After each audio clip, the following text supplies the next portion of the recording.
the home of inspiration every day. Most people give up on themselves easily. You know the human spirit is powerful. From news, countries across the globe have been hit by the COVID-19 virus. Views, there's a global trend to see an increase in GBV incidences, specifically domestic violence. Sports. What's he say? It's a really good ball. It's Shabalala. And music to inspire you every day.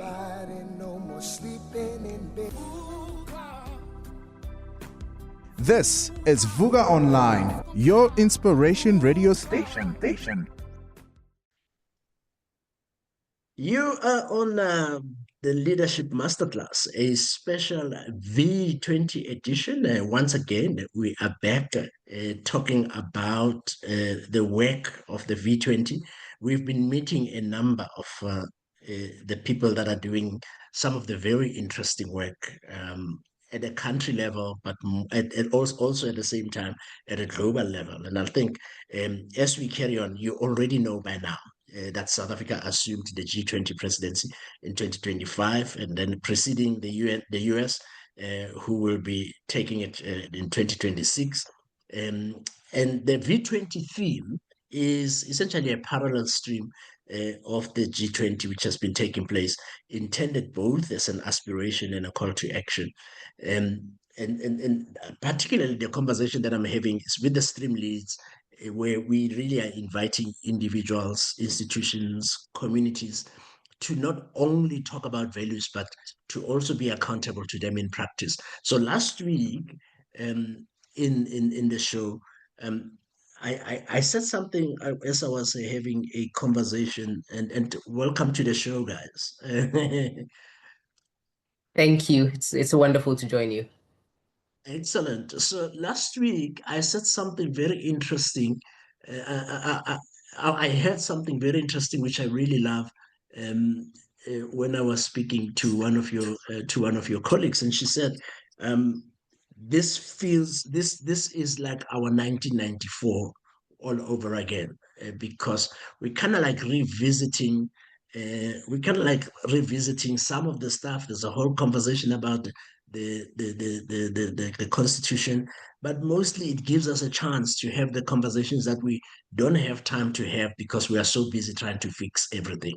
So today I have Nasila as well as Njeri Mwagiru, who are stream leads for two of the important streams of the V20, and I'm going to allow them, as I always do, to introduce themselves and share a little bit about what is it that they do that's keeping them busy in the V20. Let's start with you, Njeri. Welcome to the show. Thank you. Thank you for inviting me for this conversation. I'm looking forward to sharing more about the V20. I am a senior researcher at the South African Institute for International Affairs. We call it SIA for short, and I'm part of the Futures program. And the work that we do is focused on strategic foresight. So that's long-term thinking about the future, and facilitating decision makers, policy makers, but also broad stakeholder groups from within civil society, the business community, to make sound decisions today for the long term. And we work in a number of areas, very focused on building capacities of anticipatory governance. That means being prepared or building our preparedness for the rapid changes and disruptions that I think we are becoming more accustomed to as part of our current world and changing environments. And the other focus of our work is on policy experimentation and making sure that we take our ideas and our research into practice and into action. We very much are focused on visible impact, concrete impact in the thematic areas that we research and work on. Fantastic. That's a mouthful. I actually should have said Dr. Njeri Mwagiru. Am I correct? That's correct. Yes, and with you the same, right, Mark? It is Dr. Mark Nasila. Yes, Dr. Mark Nasila. And welcome to the show. Thank you so much. Great to be here, and to all that are joining us. I'm the Chief Data and Analytics Officer at FNB Risk. I run a function that is responsible for making sure, as an organization, we're leveraging data and technologies such as AI in ensuring that we're managing risks effectively, proactively, and efficiently. And we are compliant because we are a regulated institution.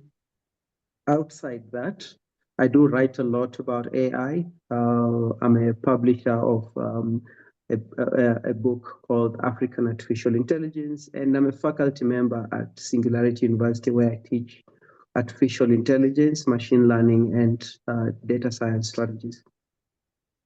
Wow, you both have very exciting work in this instance. Maybe starting with you, and we'll get into the work of the V20 in a moment.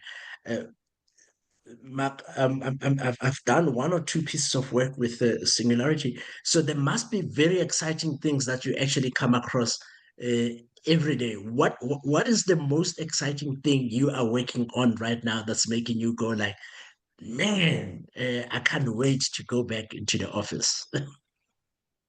So I think we're all aware that we're going through a time where uh, emerging technologies, and specifically AI, is changing everything. And I think the advent of ChatGPT in the last couple of years has meant that there's some sort of expectation, not just from us who love technology, but society, that this technology will solve problems, it will help reimagine how we work. But at the center of this is actually making it happen, because that is the toughest part. So that excitement is there, being hands-on, working with the team closely. And in this case, I'm talking about, my day-to-day job with a bank where we're now making sure that this technology is mainstream, and making sure we bring everyone along the journey, because for it to work, everyone must come along. Yeah, and we'll talk a little bit about it in the context of a developing Africa and obviously South Africa in it, in this instance, because I think that's also a core of the conversation, right? I was having a conversation with someone a few weeks ago, and there's a whole scarecrow idea about artificial intelligence. It's gonna take our jobs, and so I want us to also have that conversation a little bit. And what does it mean for also where we are? And then what does it mean for the work of the V20 in this instant? But Jerry, I think you said something that's very interesting around predicting and preparing, particularly for preparing for chaos. If I'm summarizing you, I'm summarizing you well. Can we? Yes, so from a foresight and the futures perspective, we would say we can't accurately predict the future because it's unknown. And as you mentioned, it can be chaotic, or sometimes we say complex. So a lot of uncertainty, a lot of complexity, and a lot of unknown factors that are difficult to predict. So the best we can do is gather as much information as possible. And wonderful to hear that Mark is in the world of data. Data is a new gold these days. But even where there's no data, especially the more you move into uncertainty, or depending on which context you work in, we know that for many African countries, we operate in data scarce environments. So from a foresight and futures perspective, the aim is to be as prepared as possible. So consider the different options for your decision making, think your options through as far as possible in terms of considering what the impacts and implications may be, and then preparing for an appropriate response at that level. So we don't really try to predict or control the future. Rather, we try to anticipate what can happen by thinking broadly about our possibilities and then being prepared. That means building resilience, ensuring we have the right agility and adaptability to pivot as needed, and honestly then hoping that you have your competencies and skills in place to ride the storm.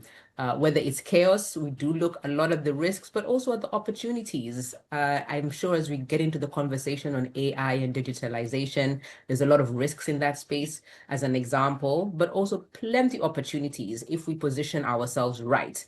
But it's not automatic. It very much depends on our agency and how we apply ourselves to these risks and opportunities.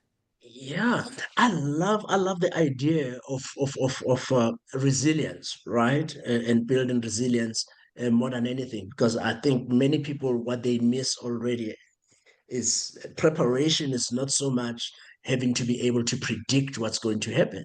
It's being ready to Absolutely. deal with and be able to be future proof yourself in That's a right. sense. Yes. To be Yeah. future ready. So And that means yeah, able to respond to a number of eventualities, even the ones we don't expect.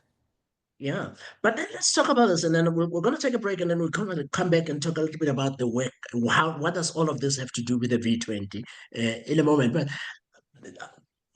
one of our ministers in South Africa, the Minister of Agriculture, I think it was, last week, said something very interesting. He said, we live in a country where most of the time, and we're talking about South Africa, but I think it actually applies for the rest of the continent in many ways. I might be wrong.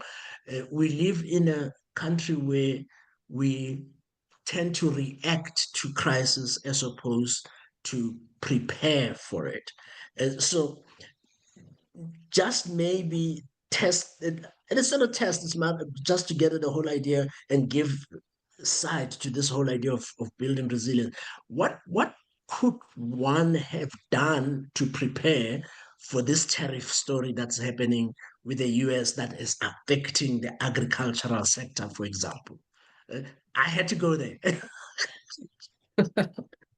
So if we came to you 3 years ago, and the minister and the minister said, "You guys have to prepare," how would we prepare?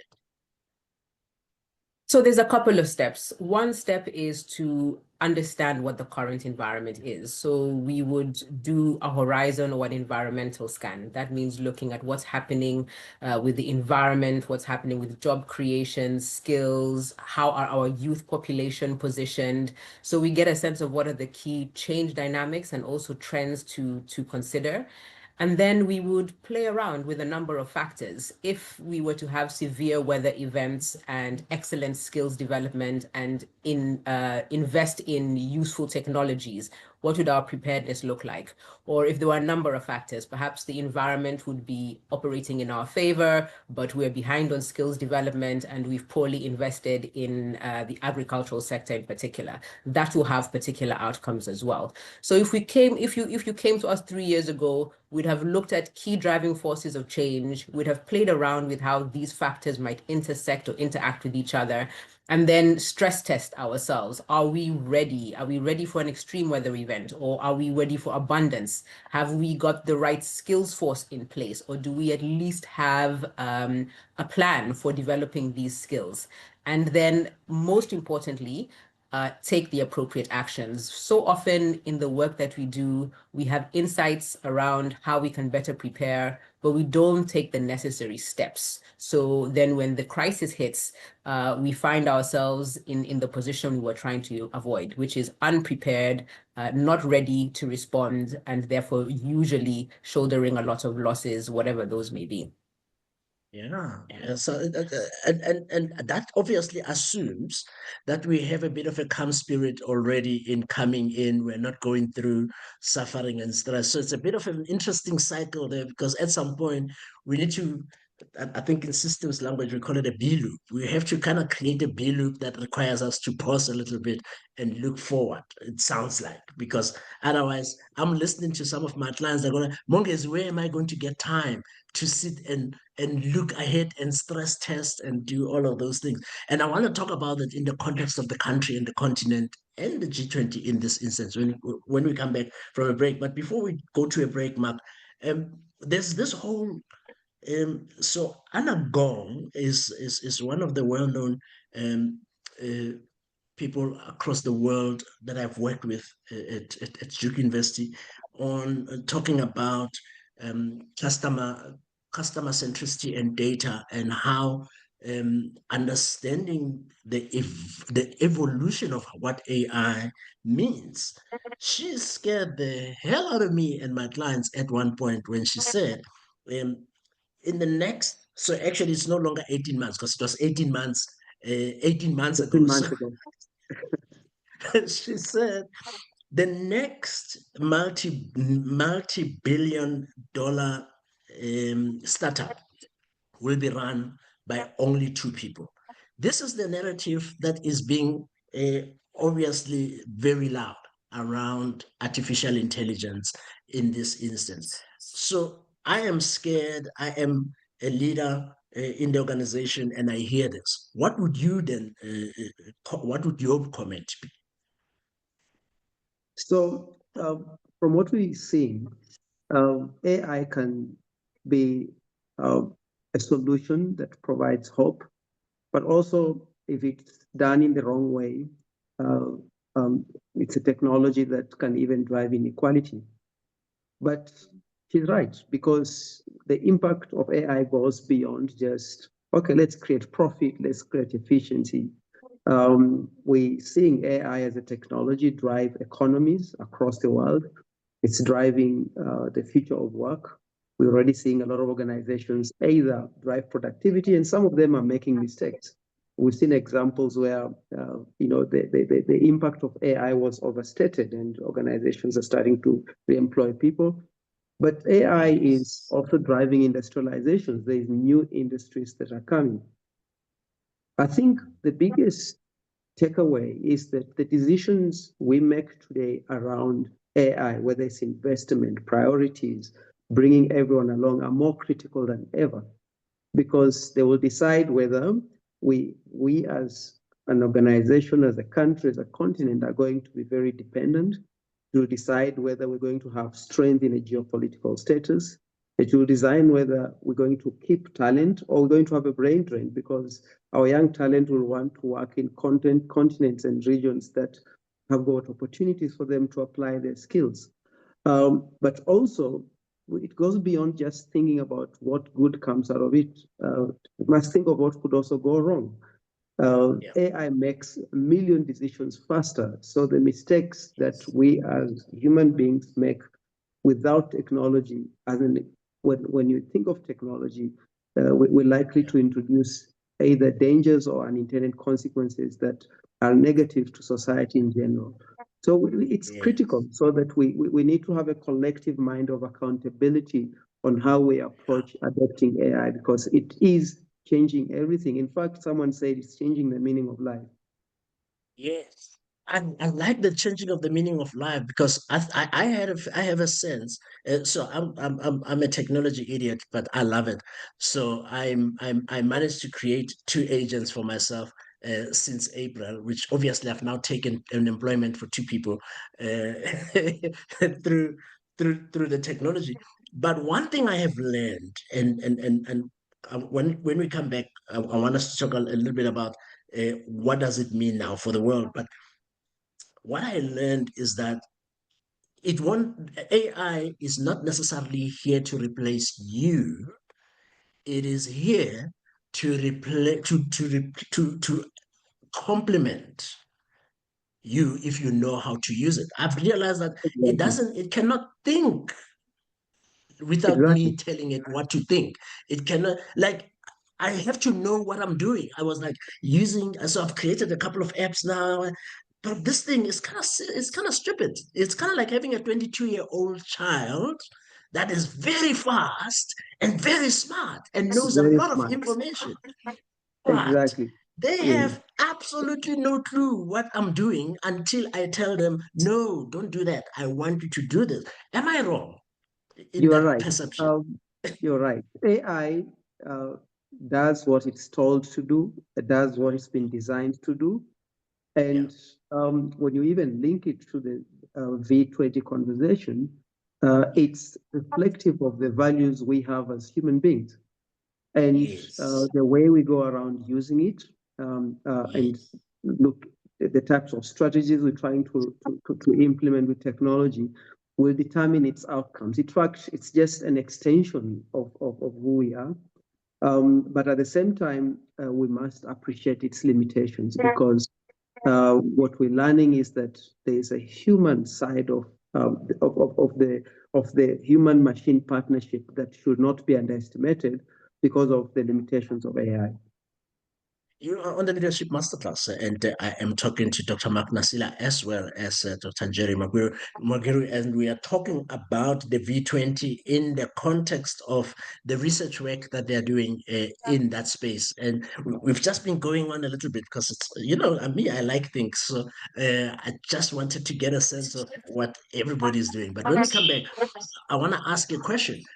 So why are they dealing with values when there's so many, when they have all of these exciting things that they're doing? But for now, we need to take a quick break and we'll be back after this. How do you know the life or personal coach you're about to work with is who they say they are? How do you know if they can do the job? At the Africa Board for Coaching, Consulting and Coaching Psychology, we can tell you. So, before you share your secrets and spend your money, check with us first. Visit www.abccccp.com or call us on 012-751-7608. The ABCCP, the professional body for coaches. Hey, my people, welcome back. You are on Vuga Online Radio, and we are chilling to leadership in a sense, I suppose, this morning. And I have Nasila as well as Njeri Mwagiru, and we're talking about the values 20. So you guys are doing all of this exciting stuff. So what are you doing talking then about values and V20? Tell us a little bit more about where do you fit in? On my side, the Values 20 and the focus of the Values 20 for South Africa's G20 presidency in 2025, which is living values, is central to the work that we do. So in assisting decision makers and broad stakeholders to make better decisions today for the future, it's important for us to think around what is the foundation of those decisions. And especially when we think around longevity, what are the cornerstones that we can root into our decision making now that keeps in mind the needs of today, because we are going through very difficult times, challenging issues for our communities today, but also factor in the needs and the challenges for future generations. And values is a golden thread here. It's something that links us as human communities. The theme of solidarity, the themes of equality and sustainability are also pertinent here. Values are a solid golden thread that links us across time frames, links us across diverse contexts and experiences, and can connect us in a meaningful way. So for me, values are central and in fact an imperative to ensure that we're building the better futures that we would want to achieve. When I come to the V20, maybe you have a corner office there. What would I see you doing, Njeri, or keeping yourself busy with in this instance? In the work we do, we follow what we call. I hear this, but I wanna get a sense of, for an ordinary guy that walks into Constitutional Hill, wherever the offices that you guys are. What do they see that keeps you busy? And in a lot of our work, we do participatory futures work. That means you often see us engaging with a range of stakeholders, experts in their fields, civil society advocates for various issues. And then we are research oriented. So you might see us engaging in documentation and policy and trying to understand how we can influence our systems and structures to build the futures we want. And then it's a learning environment. So you'd probably find a lot of questions and conversations happening as we try to learn from each other. But I would say if you were to peek into our office space and see the work that we're doing, it's collaborative, it's participatory, we're learning together, and we're also trying to sort of harness our collective intelligences together. That's fantastic. Mike, what about you? Where do you fit in this whole thing? So I'm on a stream that looks at values that support the implementation of technology. Across the world, we're seeing leaders, organizations put in a lot of money, change policies, put into place, geopolitical measures to make sure they're not being left behind. But at the same time, what we're learning is that this technology, as much as it's promising to drive modernization, reimagine industries, it's imperative that organizations ensure that there is responsible and ethical adoption.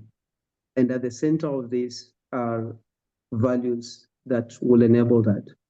And when I talk about these values, I'm talking about making sure that there's ethical use and ensuring that AI systems and technology is designed in such a way that it aligns with principles such as fairness, transparency, accountability, and it does not discriminate people. Ensuring that, for example, data is the fuel for AI, but also this data represents people's daily lives. We must make sure that we protect this data.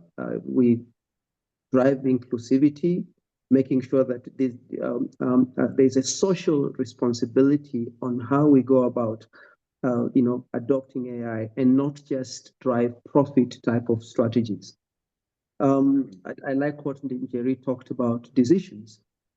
Decisions could be driven by factors around just what organizations are trying to achieve, but they could also be driven by values that look at the role of technology in helping society flourish so that we develop an abundant future for everyone with technology.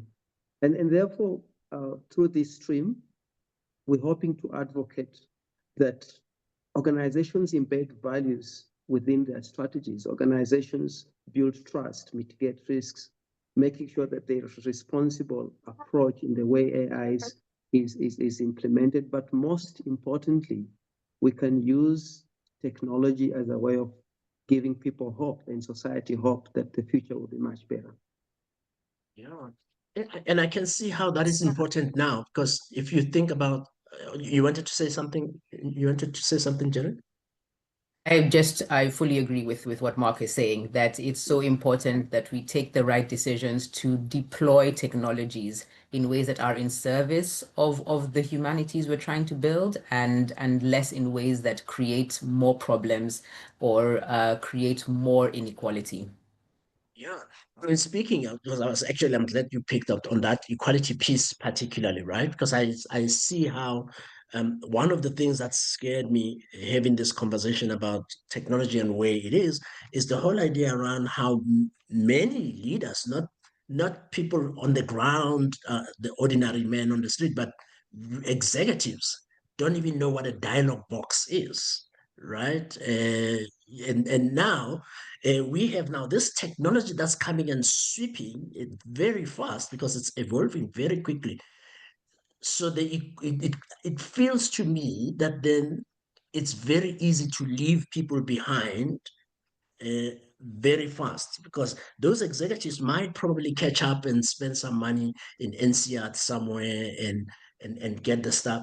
But what happens to my mother there in Vosloorus in this instance? Exactly. That sounds like that's what the equality conversation looks like. Am I getting it right? Yes, and inclusiveness. And we've said this also constitutes leveraging technology while incorporating the identity of everyone. We've seen incidents where technology does not respect tradition and culture. But one thing about technology, it's got a good side. They say you can get anything out of the season, even strawberries, but also it extrapolates on our human weaknesses. So as an example, we've seen cases in Europe where a father found out about their daughter being pregnant from a marketing message when the science was correct, but when you go to the root cause of the problem, there was a lack of values in the designing of things like that. So think about Africa, where, for example, you want things like pregnancy to be kept a secret, or language, or how do you design systems that are inclusive so that people can use a technology while keeping tradition at the center of digitization and things like that. So this inclusivity is important. You can't leave people behind. The value of a technology comes from how much you use it. And if it's not integrating to societal values and representation, then people are likely not to trust it, and they're likely to Yes. feel, this technology is not for us. Yeah. So there's a contextual sensitivity there that's also necessary for in terms Exactly. of these conversations, which might also mean consultation, awareness, and clarity as far as that is concerned. So maybe let me ask us, both of you are in this research piece. So maybe let's go to you, Njeri. So what's already coming out in terms of some of the conversations that you are having? What are some of the um, what are some of the data patterns that are coming out? I want us to answer that question when we come back.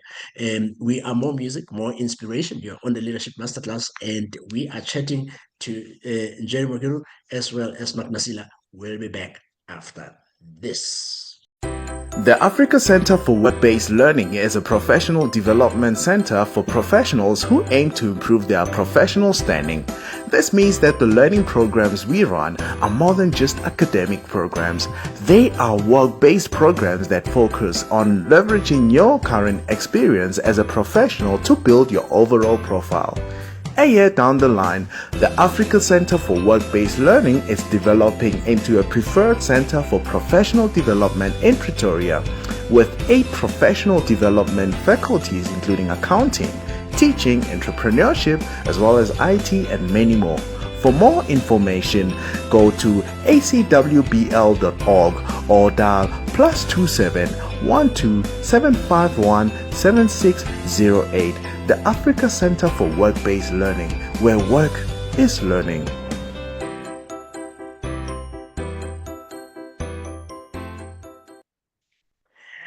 Back to the Leadership Masterclass, and we are talking about research, technology, as well as the whole idea of solidarity and how where do values fit in here? Because the work of the G20 in many ways is continuously to feed into the policies and approaches that we take. I get a sense, Njeri, that um, where we are now in this work that we're doing, it feels like it's a lot more less head, more heart that's already showing up, which by itself is kind of would influence the world in a different way in this instance, right? Yes, absolutely. And I would like to actually take one step back and say, Yes. this issue of the divide between head and heart, especially in the theme I'm leading, which is on solidarity, is a really critical one. So some of the questions that we've encountered is solidarity is being used as a living value in different ways. We've seen solidarity being used in an exclusionary way, so that you have some groups claiming solidarity as an in-unit, excluding others from that unit of solidarity. And that's not the kind of definition of solidarity we're working on here as part of the V20. We're working on an inclusive definition of solidarity. So solidarity is about all of us together caring about each other's life experience, about the shared challenges that we face, and beyond caring, sharing responsibility and accountability for our roles in these challenges, whether causing them or finding responses to these challenges, and also accountability and responsibility to the impacts of our roles in these challenges. So solidarity, just to mention, is not always automatically an inclusionary living value, and is very important to underscore that in our context, we're seeing solidarity as key to equality and sustainability. That means it's an inclusive topic. Then some other interesting themes that have come up is the issue of care. So it's a important ingredient when we think about solidarity to just have empathy and care, and here the issue of the heart comes in, to be able to resonate at a human experience level with what other people are going through, even if it's not your direct experience, even if it may not directly impact your experience. It's still important to have a care for the challenges other people are going through. So we should care about vulnerable, marginalized communities. We should have care about equitable access to resources, including healthcare itself. And how do we ensure that through care and through an inclusive understanding of solidarity, we're widening the circle of well-being?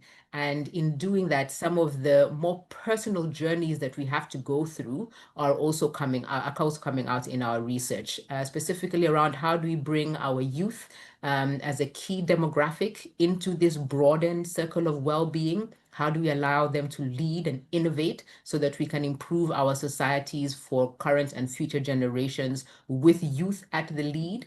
And how do we also ensure that at an interpersonal level, we're doing the hard work to see ourselves as part of broader communities outside of our immediate environment? Because that's what solidarity calls for. It means that you need to have a care of what's happening outside your immediate world, and be concerned, take responsibility and accountability for actions that spread outside to impact others. That's actually so interesting, because what it then means, I'm sitting now listening, wearing a hat of a corporate leader somewhere, right? And I'm like thinking, oh wow, if this is the case, it then normalizes the idea that we have to have the integrated human conversation, as opposed to just the intellectualization of stuff, versus just because it feels like many times people are trying to swing to go to different parts of this pendulum, right? The pendulum is either to the right or to the left. But it sounds, from what you're saying, there's a lot of work that requires the integration of both. Yes, there's a lot of work that requires the integration of both. And that's not to remove the distinctions. It's to say we operate too much on the distinctions and we need to balance it out with a bit more integration to achieve the ambitious aspirations we have about equal societies, sustainable environments, equitable resource sharing. Talk a little bit about cynicism, but I want to go to you, Mark. And from your side, from a technology side, what are some of the patterns that are already emerging that you feel we need to know or be aware of? So while the technology is proving to be so powerful, and it can do a lot of things, what is coming out evident is that we need to humanize how we adopt this technology, because the decisions we make around it will determine the outcomes. And from a values perspective, the leaders of today have a big challenge, and the challenge is not a financial one. The challenge is not an investment one, but it's a strategy that is embedded by human values, because good humans will result to having technologies that promote those values that are invested in. And therefore, for example, even before touching on technologies, leaders from all sectors must demonstrate strong commitment to ethical principles and promote them as a way of life, because we are close to technology today that anything we touch will be a reflection of our values. The second part is embed values in every strategy that involves technology. And I'll tell you why, is that if you want to understand the value of a strategy, you must look at what it's being measured.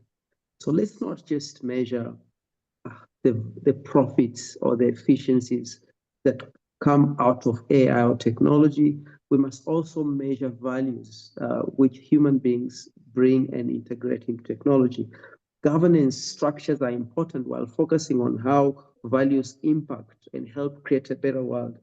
But you see, there's a bit of learning that is happening today while we're going through this transition. And therefore, it's important that we invest in bringing everyone along. You know, my friend Bill Schmaso says, let's build citizens of AI. You know, we don't want everyone to become a data scientist or become an AI researcher, but everyone must be able to play around with a gadget. We've been doing that already with iPhones and smartphones. And therefore, we need to encourage ongoing education of those involved in the value chain of AI, but also, you know, reward responsible innovation practices. Because that is the only way to, you know, encourage good behaviors so that we can foster an inclusive approach to this technology. Everything today around the outcome of technology is about the human. And a good human being will drive values that will help technology create a better world.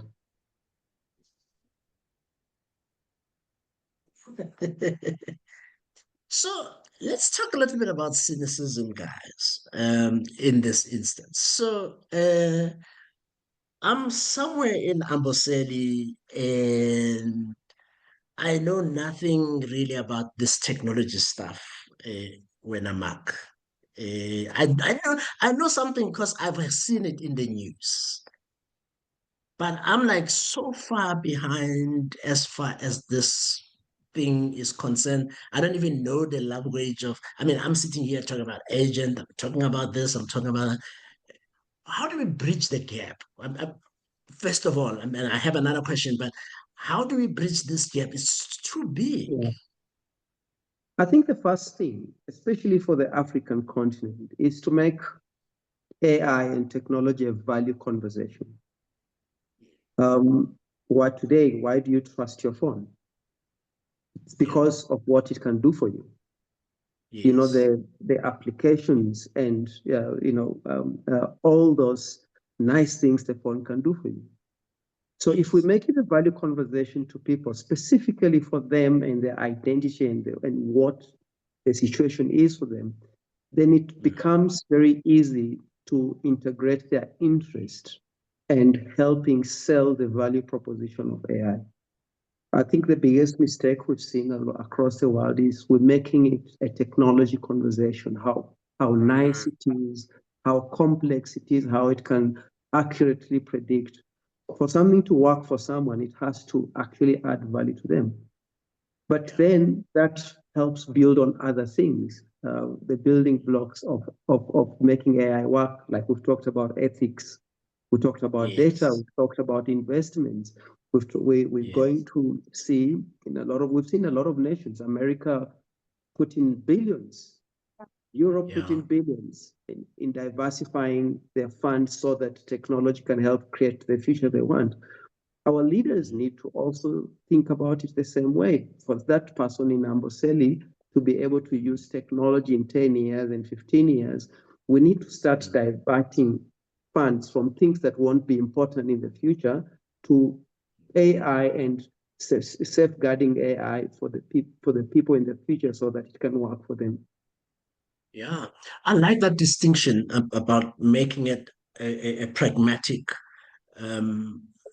What does it mean for me? Because I was actually going to ask you, Njeri, and you can still answer this question because it's really still a cynicism question.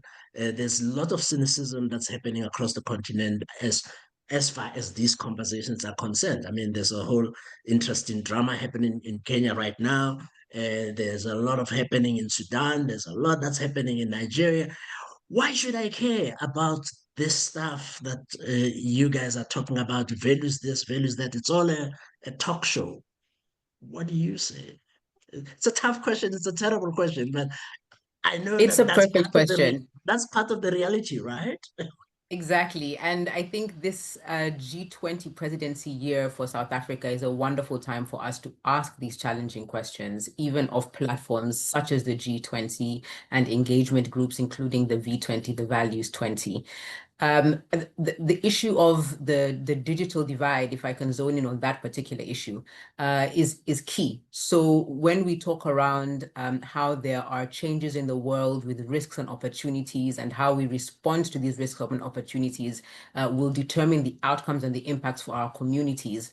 The digital divide is a good one to talk about. So in order for our communities that are disconnected currently to get access, we need to talk around digital public infrastructure, right? We need the actual structures in place to facilitate these tools. Access to data and information in languages, as Mark had said, through cultural norms that we understand and we can resonate with. And then technologies that are useful and relevant for the development challenges that our communities are facing in their context. So not something abstract or from New York that doesn't translate to Amboseli. We need something Amboseli specific and Amboseli focused. And here, the issue of care, as you mentioned, why should we care is important. Our governments should care that there are these driving forces of change that threaten to leave behind a large proportion of our populations. In the long term, what are the implications of that? It means you're cutting off populations from opportunities, from lifestyles of well-being, from social security, lifestyle improvements, job opportunities, etc. And what are the implications of this in the long term? It means that your societies are going to be unstable. You're going to have dependent populations that aren't able to fend for themselves because you've cut them off from cutting-edge innovations that other parts of the world are taking advantage of. So we should care from the micro level to the macro level. And for those individuals that feel distanced from the conversation because of exclusionary issues, this is where values such as solidarity play a role, that we, all of us as citizens, as part of a global community, as part of an African family, as part of a South African country, have a role to play in demanding accountability and responsibility from those in power or those that have decision-making, policy-making influence, to ensure these opportunities and risks are being suitably responded to in a way that puts people first. I fully agree with Mark that the conversation here is less about the specific technologies and more about how are we deploying these in service of our people. And I would add there in service of our ecosystems as well, because as we know, African people live, in nature at one with our environments. We tend to already have sustainability built into our ethos. So I would add that we're talking here about how do we center people and planet as a key foundation of prosperity through tools like technology, but we can also talk about, green industrialization and a bunch of other interesting trends that are happening that Africans need to ensure we are at the center of and no longer at the periphery through extractive models or just becoming excluded from these opportunities, as has been the case in history. So much I would love to continue to talk about. We are right. We've just fast ran out of time. I'm having so much fun with this conversation, and I'm feeling the passion of the both of you around this work and what it means, and both in your different spheres. And I'm looking forward to seeing maybe around October or so. How far this has gone and what are some of the stuff we can report. But maybe as a way of wrapping up, call to action, people who are listening at this point. What can I do if I'm sitting there in Vosloorus or I'm sitting somewhere in KwaZulu Natal? What can I do? So I think to reinforce the call to action it's important that we understand that what's happening today across the world is everyone's business. It's not a leader's responsibility alone. It's an everyday person who can influence directly or indirectly the decision everyone's make around whether the values or technology or even repurposing of budgets or any small thing that will affect how the future will come out. call to action is for all of us to work together because we are responsible for how this future will turn out.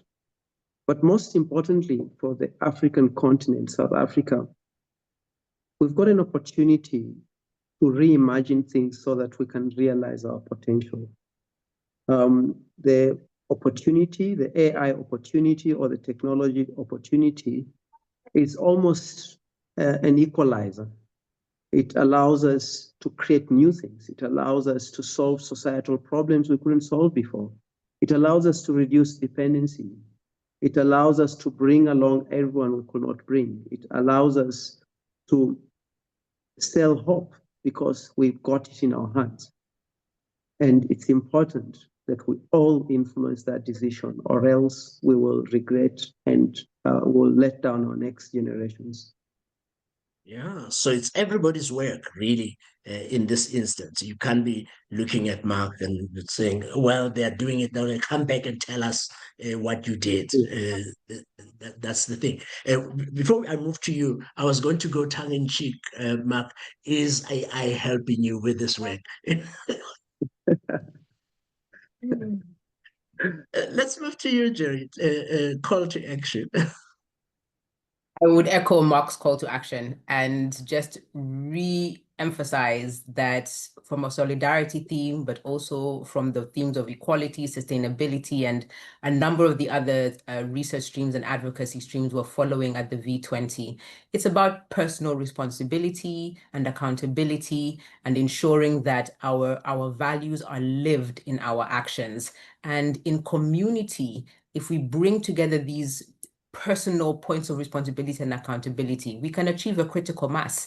We can work together, collaborate together to begin to achieve and build these futures that we would want to live in and that we would want to hand over to future generations. So it would just be to repeat what Mark has said and call everyone to care and to join the conversations, join the action, and not just for 2025. We're in this for the long game. And let's buckle in for the ride and do the best we can individually and as community. Thank you to the both of you. Thank you for this. It sounds like you are echoing the message that Utata Nelson Mandela left us with.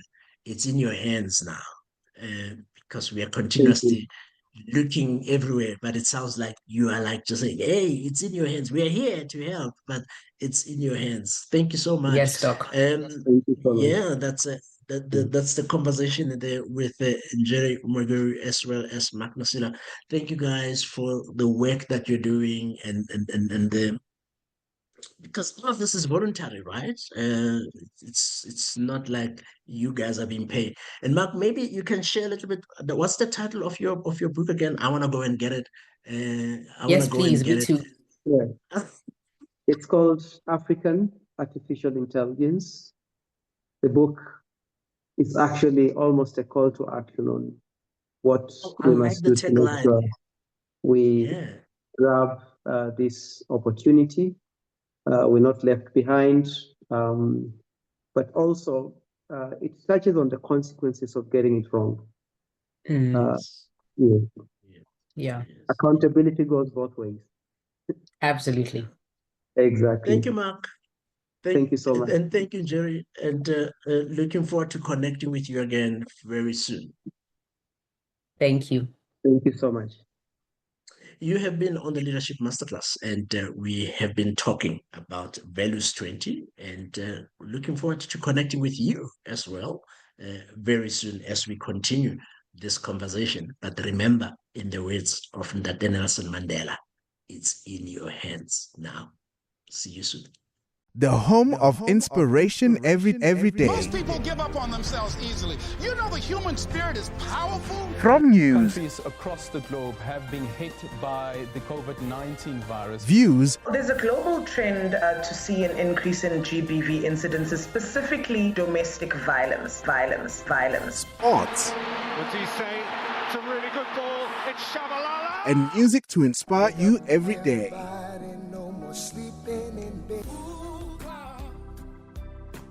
This is Vuga Online, your inspiration radio station.